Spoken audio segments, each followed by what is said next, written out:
Brian Rizzi is the director of the Fusion Center. He works for the OSBI, but on the day-to-day operations, he does supervise the Fusion Center. Behind him is Charlie Curtis. Charlie's the deputy director of the OSBI, and then next to him is Dave Stenhouse. And Dave is the deputy director of the Fusion Center. Next to him is Kim Carter. Kim is the coordinator for Homeland Security. And do I have anybody else in here?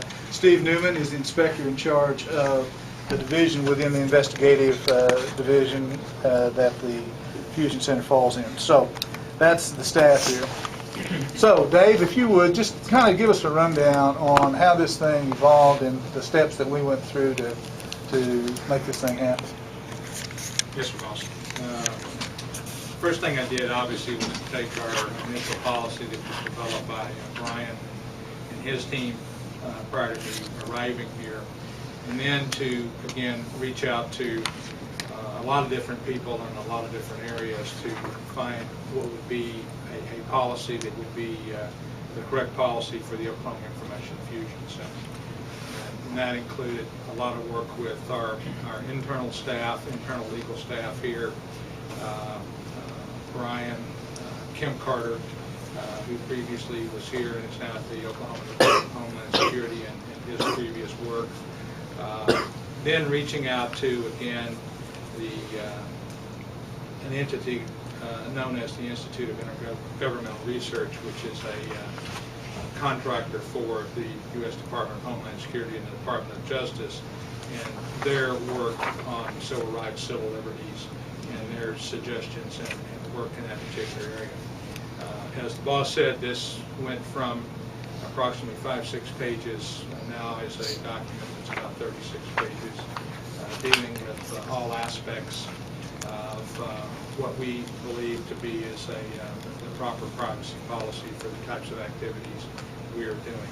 Having said that, obviously this is a living document where these things change, so we carefully monitor those types of situations to change the policy as appropriate and for our needs here. I think it's a good point to keep in mind that this is a living document. It is subject to change, and so we're always constantly looking at it, reevaluating it. And it's on our website as well. I'll be glad to give you all copies of that before you leave today, if you so desire. We've got copies for you if you'd like to have them. So,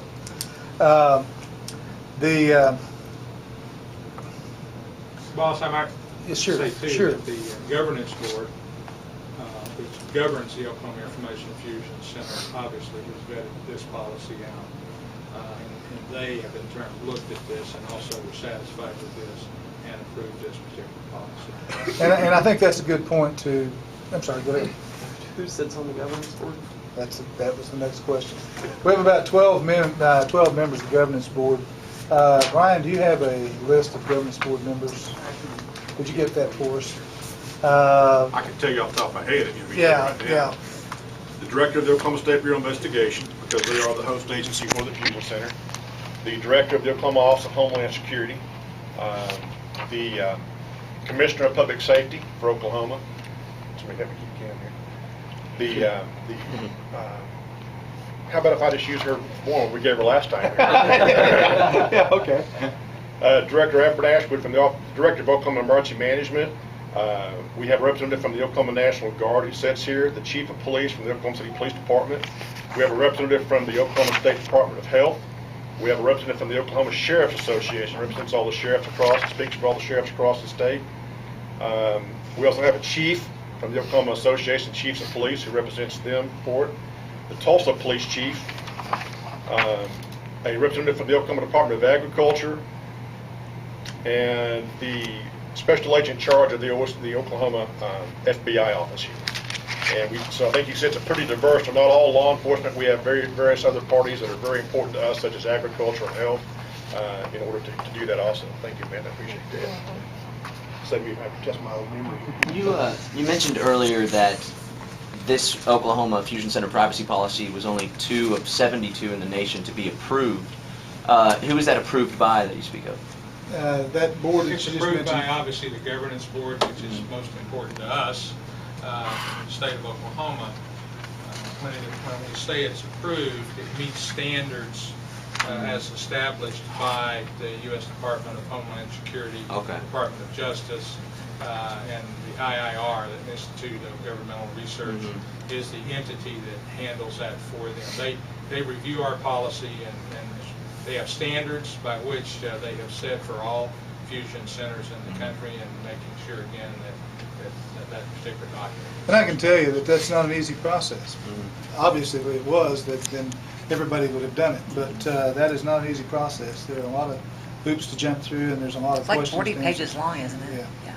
So- Would it be safe to say, because in Austin, they're in the process of creating the Austin Regional Intelligence Center, and the process was delayed because we're awaiting approval of our privacy policy from the Department of Homeland Security. But is it safe to say that before a privacy policy can come into fruition, it must first be approved by the Department of Homeland Security?